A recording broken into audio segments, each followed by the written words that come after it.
Numerical Computation, Chapter 4, Video 7.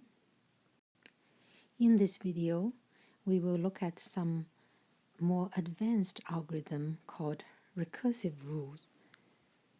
So the idea can be applied actually to any method, for example, Trapezoid rule or Simpson's rule or some other rules which we will learn later. So to illustrate the idea, we will start with the trapezoid rule. So this will be a recursive trapezoid rule. Such rules are also called composite schemes. Let me first explain the main idea. So you have an interval from a to b, and you're going to integrate a function f over it. So we cut our interval into equal subintervals in the following way, such that the number of subintervals equals to 2 to the power m. So these are powers of 2. Let's sketch the intervals for several choices of m, small values. So when m equals to 0, 2 to the 0 is 1. So we're just having our original interval, which is from a to b. And you increase m to 1, and then what you do is you double the number of subintervals. That is, you cut all the previous subintervals into half by taking the midpoint to be the interpolating point as well.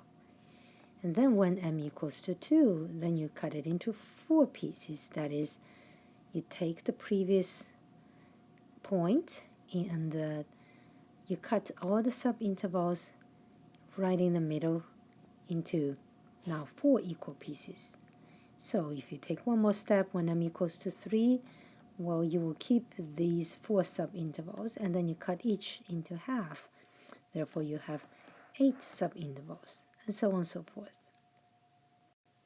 So we observe the pattern, that is, when m is increased by 1, the total number of subintervals is increased by 2, and the length of the subinterval is decreased by 2. And in the higher number m level, all the points that were previously in the lower level of m will all be present, and what you do is you just add new extra points, those that you added at this level. For example, m equals to 3, and then you increase to 4. Okay, and then we can find the length of the subinterval at level m. H of m will equal to b minus a over 2 to the power m. This is n, the total number of intervals. And as we said, the interval length for the level m plus 1 is exactly half of the interval length at level m. So next we're going to apply trapezoid rule and compute the numerical integration with trapezoid rule for all these different values of m until a certain number, say 7 or 8, and then you stop. And we want to see the relation between the trapezoid rule at 2 neighboring levels, say for example m equals to 3 and m equals to 4. Let's write out the trapezoid rule for level m, that is when h equals to hm. So this is just the trapezoid rule we have studied earlier, and I write it out, and that's the size of h, and this 2 to the power m here is our n in the other trapezoid rule. And let me write, so circle this. This one is actually just n.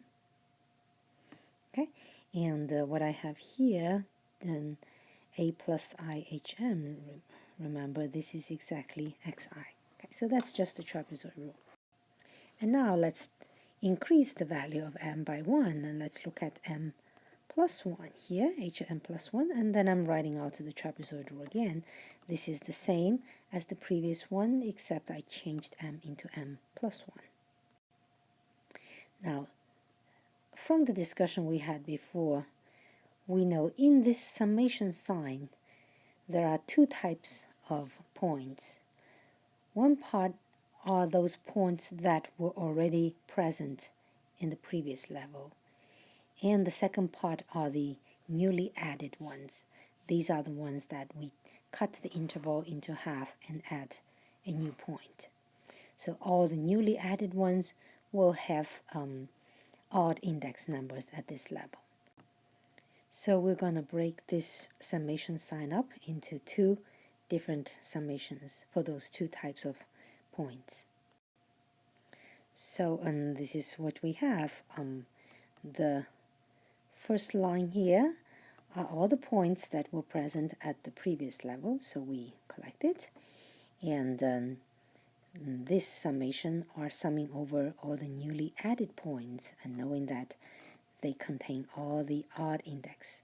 So we use this 2i plus 1. This will give me all the odd numbers when I run from 0 and on. This will give me 1, 3, 5, 7. Okay? So this will be all the odd indexes at the new level.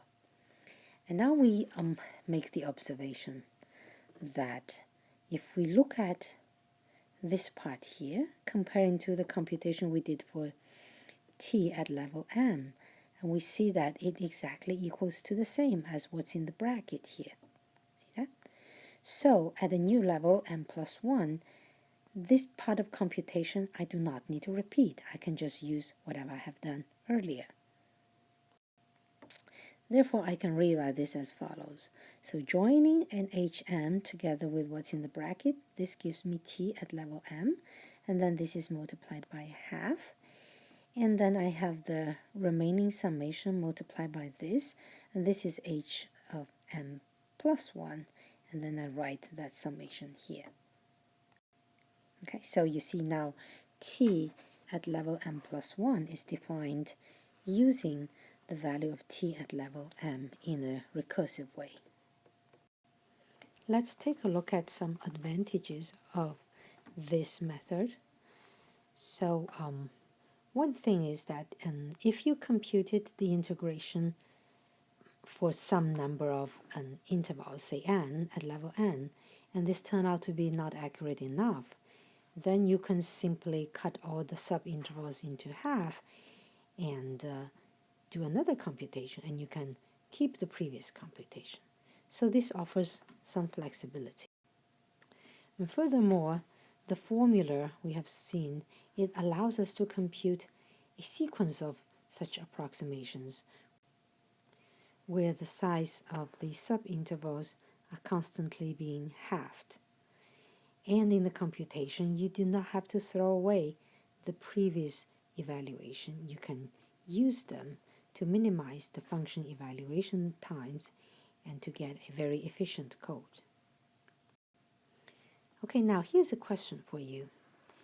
After having seen the derivation of the composite scheme based on trapezoid rule, after understanding the basic principle behind it, could you imagine such a procedure being applied onto the Simpson's rule? Could you try to work it out and design a similar thing? Okay, so give that a try. And also I want to mention that this step of computation, this generation of a sequence of such numerical approximations to the integral, is actually just one little piece in a much bigger picture, which we will present very soon, some more advanced algorithm that will use these as a starting point. And this is so-called Romberg algorithm. It will take us a couple of videos to cover.